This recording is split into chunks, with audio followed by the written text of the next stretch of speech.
Hello, ladies and gentlemen, and welcome to the Discriminating Gamer. Say, I've got one for you. A skeleton walks into a bar and he orders a beer and a mop. Ladies and gentlemen, today we're going to go ahead and take a look at Destinies from Lucky Duck Games.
We'll get back to the review in just a moment. I want to take a minute to ask you to check out my other channel, that is Cody Carlson, PhD, where we talk about history, books on history, military history. I even post some of my lectures for my classes on there. Please check that out. Please subscribe to that channel. And now, back to the review.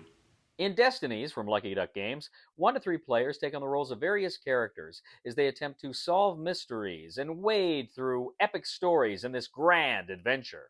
Now, this is an app-driven game. You can download the free app, and then that's pretty much going to tell you how to set things up. You're going to go ahead and pick a character that it lets you choose from, and you're going to go ahead and take that character and take a kind of player board. Now, on that player board, you're going to have various rows that represent different kind of skills you're going to have in the game. Blue is intelligence, green is dexterity, and red is power. Now, along these tracks, you have different sections, and you're going to put little wooden kind of cylinders in there to kind of mark your different skills in those areas. Now, that is going to be very important during various skill tests during the game. Players are going to go ahead and put out kind of a card tile in the center of the play area. You're going to put your characters on it. Now, what's going to happen, too, is the app will actually tell you any points of interest. So you put a point of interest marker on there. Now, as a character, what you can do is you can explore a tile next to you. You can go ahead and click on one of the kind of upside down tiles that's orthogonally next to you, and then you can go ahead, you can flip that over, and the app again will tell you points of interest or any other townsfolk or NPCs that are located on that tile. So on your turn, you can essentially move up to 2 spaces. But if you move into an unexplored region, you explore it, you have to immediately end. But then you can go ahead and click on one of the points of interest or one of the townsfolk.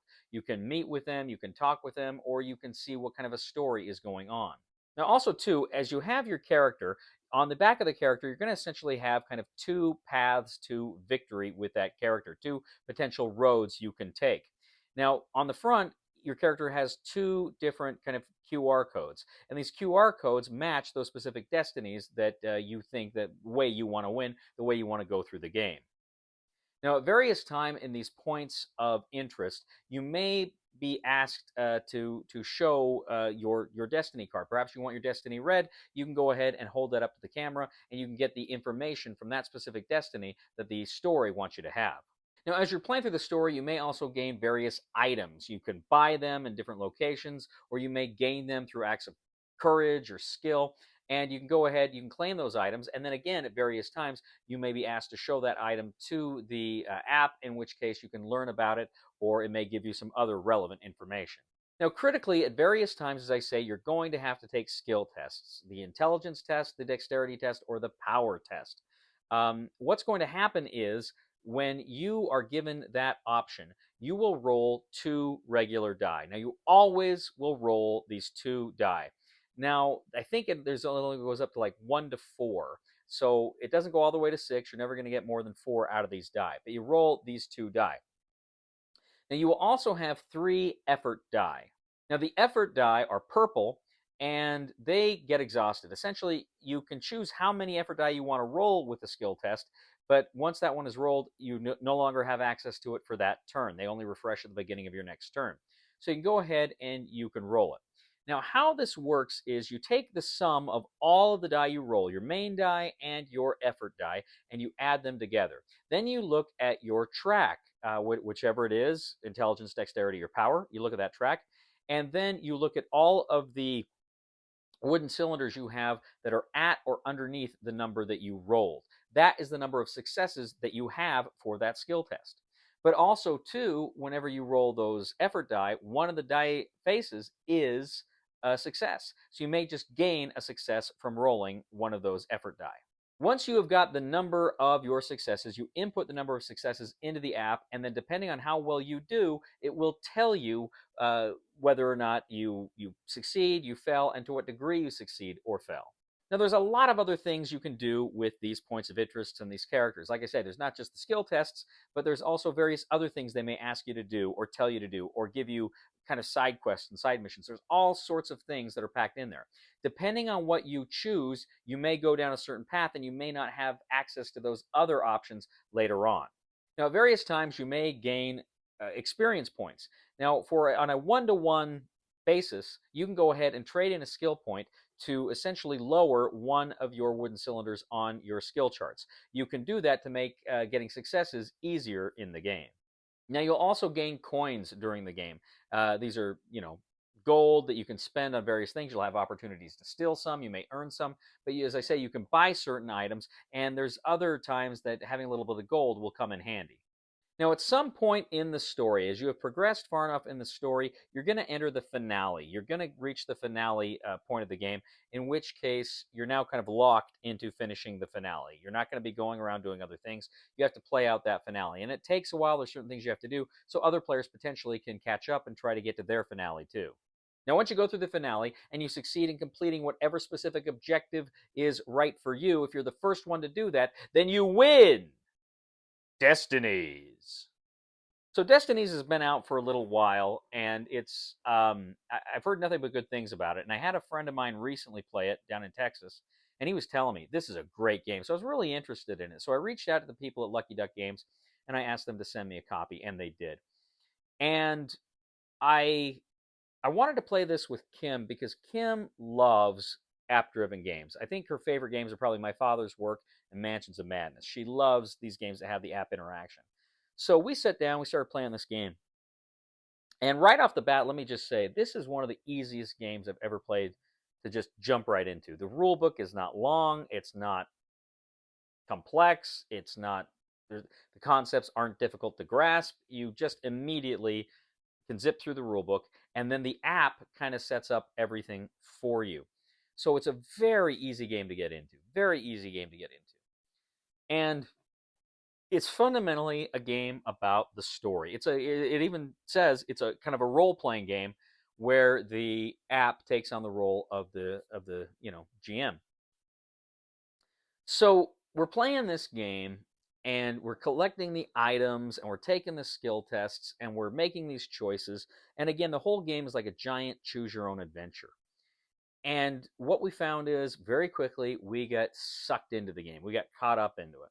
And we really like the choices this game provides and the scenarios here. And within each scenario, you've got, of course, a lot of replayability because, as I say, depending on the character choices you make and the things you do, some paths will be closed to you. So you can go back and you can always replay and find these new paths and stuff, which is really, really cool. A lot of cool minis that come with this game. Many of them are like mini minis. Many of them are super, super tiny, but there's so many. I understand why they did that. And then you've got a few bigger ones, a few monsters and stuff that are quite bigger and more imposing. They all look great. They're all really good. Sometimes you're looking for a specific character. It takes you a while to find them because they are so small. Minor point. But pretty much everything about this game I liked. I don't think there was anything here that I didn't like. And I love app-driven games. I think they're like any particular kind of game. I wouldn't want to play it exclusively for the rest of my life. But I really do enjoy these kind of story-driven games that use app interaction. I think they're tremendous fun, and this game does it very well. This game really is a whole lot of fun.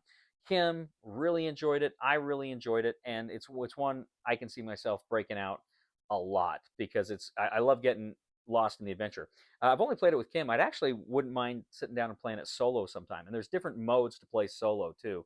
And you can play like a more challenging mode that I think is timed, and then one that isn't. So I'd be interested into delving into that a little bit more, and I'd be interested in checking out some of the expansions for this one too, because it's a super fun game. I really had fun with it. Kim had fun with it, and I think if you are somebody that loves app-driven games, and I know there's plenty of people out there that don't. Oh, what if they don't support it? What if technology's not around? Well, you know what? That day may come, but for the time being, you're going to have a lot of fun if you play the game. I promise you. And then, if that ever happens, you can strip it and use all the pieces for something else, right?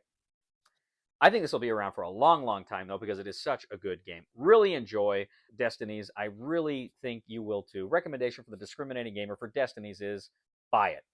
Thank you once again for joining us today on The Discriminating Gamer. As always, I ask you to please leave a comment for us on YouTube, on Board Game Geek, on our Facebook page, or on thediscriminatinggamer.com. I'd ask you to please like us on Facebook, subscribe to us on YouTube, and follow us on Twitter. I'd also ask you, ladies and gentlemen, to please check out my other channel, that is Cody Carlson, PhD, where we talk about military history, books on history. I even upload some of my lectures on that channel. Please go ahead, please check that out. Please subscribe to that channel. It would mean a lot to me. And I'd ask you to please leave a thumb to this video on Board Game Geek. That also helps us out a lot as well. And if you are a fan of the channel, I'd ask you to please go ahead and click on our Super Thanks button here on the YouTube page and consider leaving a contribution. We would really appreciate it.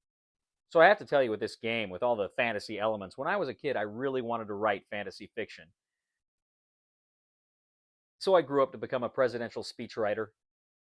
Please somebody help me on my feet again, and I don't know where I'm going, and I don't know where I've been. Please somebody help me on the solid ground. It's a long time, and I'll be dying. Once a year I wind up in the band. God knows that I love to fight. And me, Count Dracula. My fangs fell out when I said me.